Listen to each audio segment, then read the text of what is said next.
If you've watched my previous videos on the Minoans, you might remember how I was mesmerized by this ancient civilization the first time I learned about them. This fascination took me deeper and deeper into their culture. Imagine my surprise when I realized that most of the imagery that had me so entranced had most likely been made up. But who would do such a thing, and why? Well, let's find out.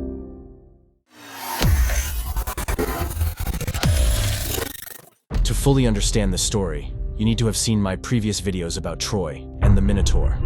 In case you haven't, let me bring you up to speed. In 1871, a rich amateur archaeologist by the name of Heinrich Schliemann found the ancient city of Troy on a hill called Hisarlik in Turkey. He proved that ancient myths, like Homer's Iliad, can indeed hold vital clues to our past. Then, almost 2 decades later, inspired by Schliemann, Arthur Evans would uncover the enchanting and previously unknown Minoan civilization on the island of Crete.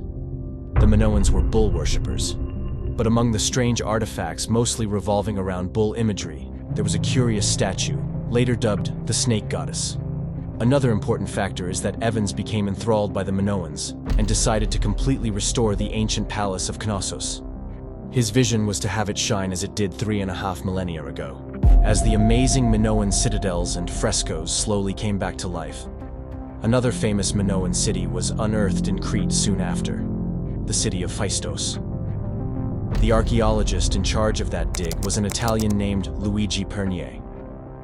Pernier had uncovered an amazing artifact that became known as the Phaistos disc. Along with the snake goddess, the Phaistos disc will become embroiled in controversy that will threaten to put a dark stain on the archaeological work done in Crete at the dawn of the 20th century. This controversy will challenge everything we think we know about the Minoans. So, now you know the 3 supposed main actors of this historical drama. Heinrich Schliemann, the man who found the location of Troy, but then probably destroyed it in his ignorance and vanity. Sir Arthur Evans, whose wish to see the Minoans come to life strayed him off the path of science. And Luigi Pernier, who, as we will see, might have succumbed to pressure and decided to forge history for his own glory. But there is one more shadowy figure that is still mostly unknown to the public eye. Yet, he and his son seem to have played a pivotal role during the excavations on Crete. And whether you believe it or not, they shaped the public as well as academic perception of the Minoan culture. His name is Émile Guillerand. Émile Guillerand was a Swiss artist who arrived in Athens in 1877 seeking employment with the one and only Heinrich Schliemann. Schliemann put him to the test, giving him 3 fragments from a fresco and asked him to restore the full image. Guillerand put his imagination to work and quickly produced several iterations of the imagery, one with a charioteer with a spear and the other one with a temple guard. He kept on imagining more and more scenes from antiquity, incorporating them with the scarce fragments he got from Schliemann. He was hired on the spot, but he will later do the majority of his work for Evans, and supposedly for Pernier as well. You see, Evans was obsessed with reviving the Minoans, but all he had were fragments of frescoes from 3.5 millennia ago. Back in those days, archaeologists had to rely on illustrators to fill in the blanks in their archaeological finds. But with the Minoans, this had to go to the extreme. Émile Guillerand just had the intuition or foresight to be at the right place at the right time. When Schliemann died, Evans called him to Crete. There, in the homeland of the legendary King Minos, his talents would find even more fertile ground. Let me show you a few examples of what I mean. Here is the famous bull leaping scene. You can see the outlines of the fresco fragments that were found. So, you see, the majority of the fresco actually came from the artist's imagination. They did a good job capturing the color and the intensity of the archaeological finds and stuck to the geometrical shapes and proportions presented. But still, so much of it was missing that one has to wonder how close they really got to the real image. Then, there is the famous Prince of the Lilies from Phaistos. Here, you can clearly see the extent to which Guillerand had to go to in order to restore the fresco. Not only did he have to reinvent the majority of the image, but it was later proven that the fragments he used came from different images. He did just what Evans wanted. He brought something to life. But was it the Minoans? Perhaps the most drastic example of Guillerand's imagination is the so-called saffron gatherer. The fresco obviously shows a man bending over, supposedly harvesting saffron. However, Later findings proved that instead of a Minoan man, the original image really depicted a monkey. The world was quickly enthralled by the so-called Minoan culture. People flocked from all over Europe and the USA. Artists and fashion designers started incorporating the imagery in their own work. However, some experts labeled it as archaeological fantasyland. The director of the French Archaeological Institute in Athens, Alexandre Farnoux, claimed that Guilleron started churning out imagery as if on a conveyor belt. He was aided by his son, who also had great talent for drawing, as well as entrepreneurship. This is an order book from the Guilleron family's private archives. The father and son duo offered copies of archaeological finds to customers.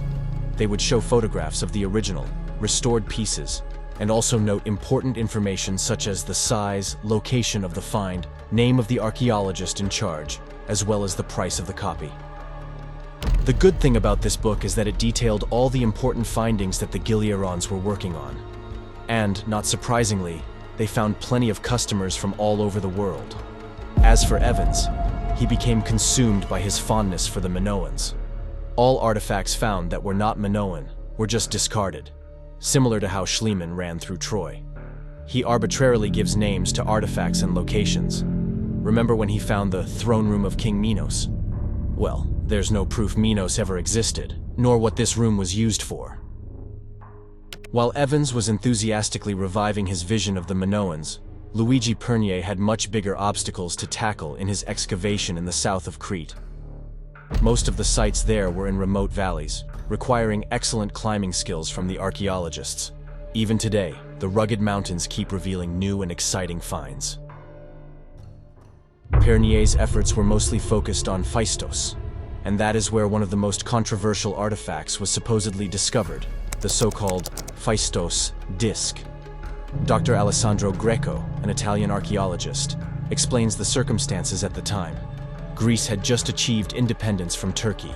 Crete was then divided into several protectorates: French, Italian, and British. Basically, this gave Pernier an opportunity to work without any obstacles. But back then, archaeological work wasn't so easy. Riding on donkeys and fighting malaria and other diseases. It all came with the job description. Pernier came to the island in 1900 when the idea of a flourishing Proto-Greek civilization on Crete was just starting to form. But he quickly found evidence of it all over the place. At first, he worked for a leading Italian archaeologist, but he was extremely ambitious. When his boss got involved in a political intrigue, Pernier took the reins. So, what's the fuss with the disc he supposedly found? Well, experts believe that the palace at Phaistos was built around 1900 BC, and that it was destroyed by an earthquake 200 years later.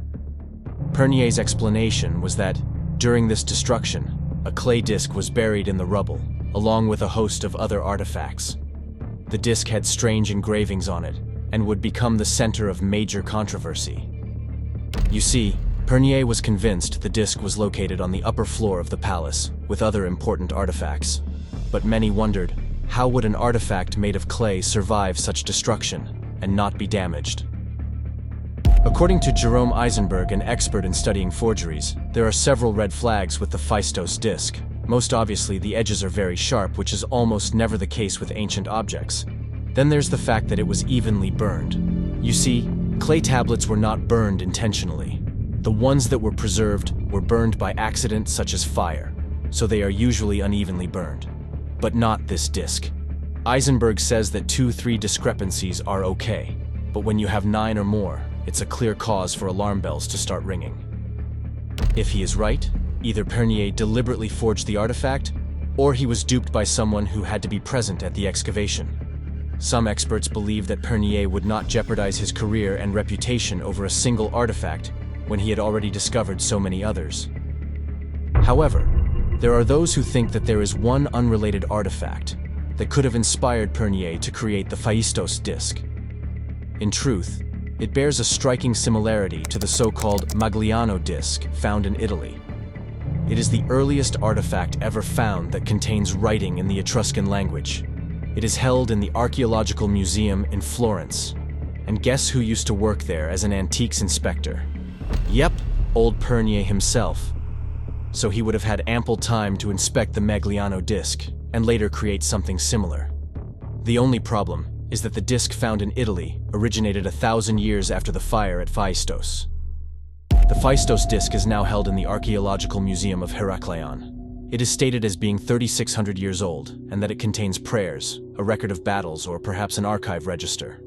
Nothing like it was ever found in the Mediterranean. 16 centimeters in diameter, it contains 45 different symbols arranged in a spiral form, from the outer rim to the center.